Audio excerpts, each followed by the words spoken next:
Okay, so the branch of stoichiometry in chemistry is really, one, you have to already kind of have an understanding of dimensional analysis, which was the other video. And two, it really deals with ratios, all right? And ratios mean how much of quantity A will react with how much of quantity B.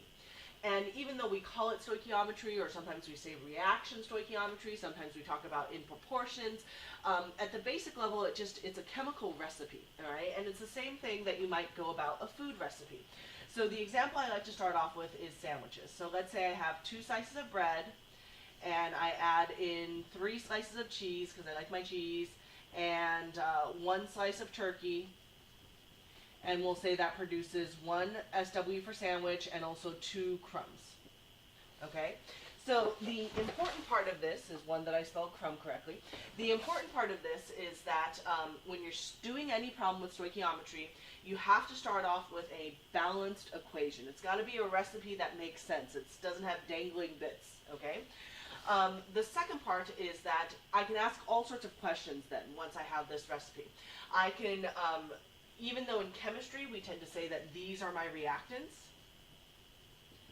and these are my products, anytime I've got a recipe, I can relate a reactant back to a reactant. I can relate a reactant to a product. I can relate a product to a product, or I can go product to reactant. Any of these relationships really works.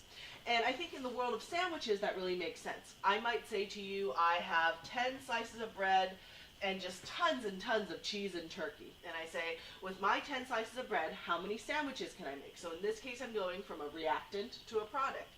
And I go back to my dimensional analysis rules, which I left up. Rule number 1 is that something must cross out. So if I have 10 slices of bread, the word bread is on top, the word bread has to go on the bottom. It's got to be an equal statement. So for every 2 slices of bread that equaled 1 sandwich, so I go through and I say something can cross out, bread and bread cross out, and then I just do my math. So with 10 slices of bread and tons of everything else, we call it an excess, meaning you have extra of everything else, I can make 5 sandwiches, all right?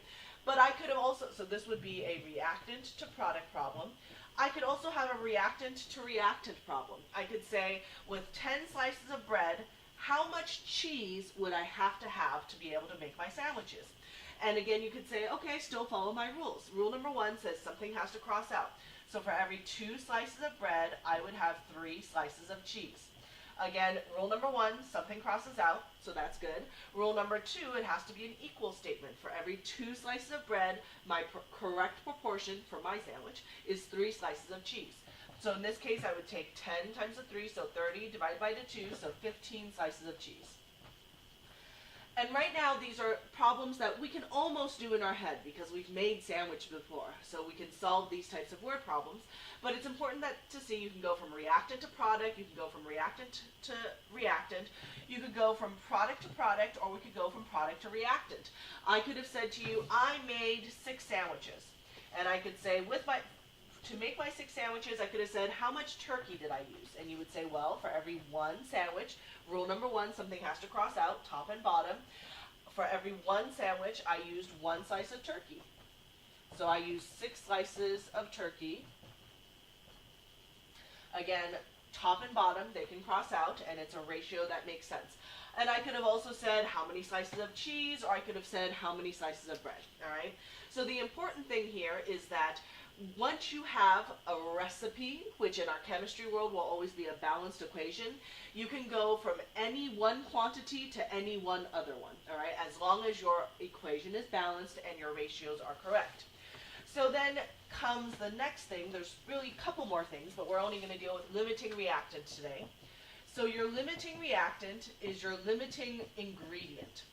And the main thing I want to keep you aware of, or remind you of, is however many numbers and units you have, that's how many problems you set up. So for example, if I just say to you 10 slices of bread, tons of everything else, then I only gave you 1 number and unit, you only set up 1 problem. If, however, I said to you I have 10 slices of bread and 9 slices of cheese, I gave you 2 sets of numbers and units, so I would immediately write that out, all right? To remind myself, I have 2 sets of numbers and units, so I will do 2 different problems. Because what I'm really saying here is I don't have an infinite pantry, all right, in my kitchen. So So I want to know how many complete sandwiches can I make, assuming I have a ton of turkey, all right, before I start to run out of one ingredient or another. And the ingredient I run out of is known as the limiting reactant. So let's take it through with my bread and cheese. I've got 10 slices of bread. Rule number 1, something has to cross out, so 2 bread has to go on the bottom, and 1 sandwich has to go on top. Now, I could have gone to crumbs here. I can go to anything I really want to, or I could actually relate it back to cheese. I like to pick a product because quite often they will ask you, how many sandwiches can you make or how much of product X can you make anyway, but by no means do you have to, all right? So I'm just showing you the way that I would do it that I think is nice and logical. So again, rule number 1, something can cross out. Bread crosses out with bread.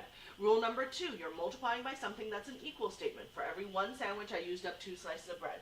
So with my bread, I can make 5 sandwiches. And then I go and I say, but there was also cheese in this problem. I had 9 slices of cheese. Rule number 1 tells me something has to cross out. Cheese is on top, cheese has to be on bottom. So 3 slices of cheese equals 1 sandwich. That's rule number 2. That statement has to equal 1. Cheese and cheese cross out. I do my multiplication, 9 times 1 divided by 3. So here I can make 3 sandwiches.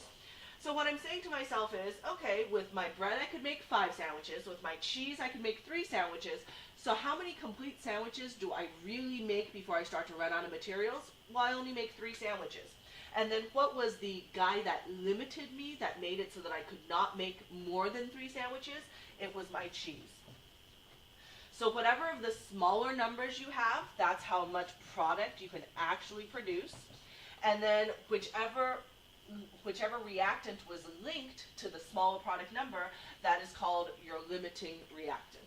And again, we could have done this with 3. I could have said 10 slices of bread, 9 slices of cheese, and 15 slices of turkey, all right? However many numbers and units are given, that's how many problems you then have to write out. I said I was going to do a chemistry example, but I'll probably pause here and do the chemistry example on a separate video.